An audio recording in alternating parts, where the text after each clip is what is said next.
बिना पाकाचे ओल्या नारळाचे मस्त मऊ असे लाडू बनवून घेतलेले आहे। पाक बिघडण्याची झंझट नाही आणि काहीही कडक होण्याची काही प्रकार नाही। अगदी छान मऊ नरम असे झालेले होते। अगदी पहिल्यांदा बनवला तरीही अगदी बिघडणार नाही इतके छान आणि सोप्या पद्धतीने तुम्हाला सांगितलेलं आहे। बघा इथे सगळ्यात आधी मी ओला नारळ फोडून घेतला आहे आणि त्याला सोलून घेतलेला आहे। सोलणीच्या साहाय्यानेच अगदी व्यवस्थित सोलला जातो। इतकं सोलून घ्यायचं, बारीक बारीक काप करून घेतले आणि पल्स मोड वरती फिरवून घेतला आहे। खूप असे कंटिन्यू फिरवायचं नाहीये, त्याच्याने दूध सुटायची शक्यता आहे। इथे आपल्याला कोरडस व्हावं म्हणून पल्स मोड वरती फिरवून घ्यायचं आहे। आता इथे तूप वगैरे न घालता मी लगेच भाजून घेते आहे। कढईमध्ये खूप अगदी रंग बदलेपर्यंत आपल्याला भाजायचा नाहीये। परतवून परतवून अगदी थोडासा ओलावा जो असतो थोडाफार तो निघून जावा इतका व्यवस्थित भाजून घ्यायचा आहे। मंद आचेवरच इथे मी भाजून घेतलेला आहे। रंग न बदलता इथे भाजून घेतलेला आहे। बघा असं कोरडं होतपर्यंत मी अगदी भाजून घेतला आहे। रंग अजिबात बदललेला नाही आहे। छान व्यवस्थित अगदी कोरडं होतपर्यंत भाजून घेते आहे। आता बघा अर्धा वाटी मी इथे साखर वापरते आहे आणि 1 वाटी दूध। इथे टोटल ना मी 2 वाटी खोबरं घेतलेलं होतं। त्याचा जो जितका भुरका झाला त्या हिशोबाने बघा ते आता परतवून घेते आहे। इथे दूध आटतपर्यंत इथे ड्रायफ्रुट्स कापून घेऊ आपण। काजू, बदाम आणि थोडे पिस्ता घेते आहे। याच्या व्यतिरिक्त तुम्हाला कुठलेही ड्रायफ्रुट्स घ्यायचे आहे तुम्ही घेऊ शकता। इथे काजू मी भाग करून घेते आहे 2 आणि याला आपण थोडंसं रोस्ट करून घेऊ, थोडे भाजून घेऊ आणि मग आपण मिक्सर मधनं पल्स मोड वरती फिरवून घेऊ। तुम्हाला इथे काप करून घ्यायचे असेल तर काप पण करून घेऊ शकता। मिक्सर मधनं फिरवायचे असेल तर मिक्सर मधनं पण फिरवून घेऊ शकता।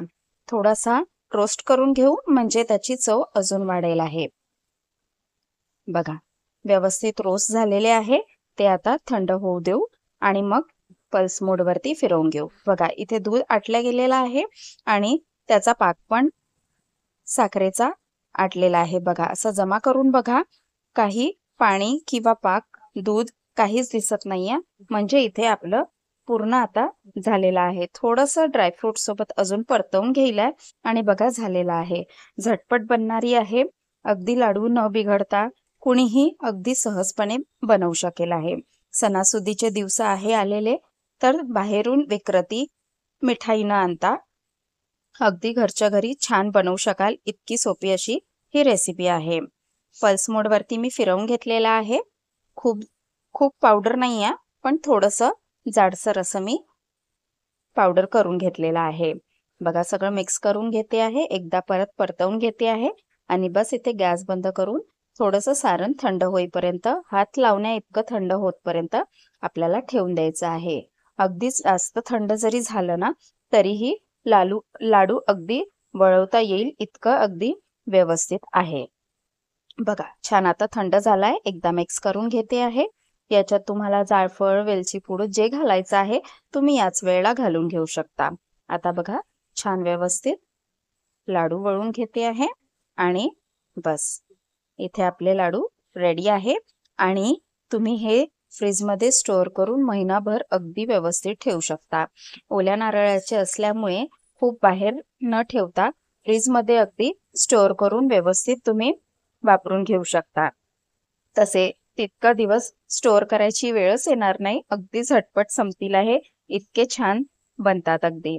सगळ्यांना जमण्यासारखे आहे, नक्की ट्राय करून बघा। सणासुदीचे दिवस आहे, कोणत्याही सणाला तुम्ही हे लाडू नक्की बनवू शकता आणि खूप छान घरगुती असा बनणारा हा लाडू आहे आणि बाहेरचे भेसळ कुठलाही न वापरता घरच्या घरी अगदी मुलांनाही देण्यासाठी आहे आणि कोणी येत असेल त्यांच्यासाठी पण अगदी छान मिठाई आहे।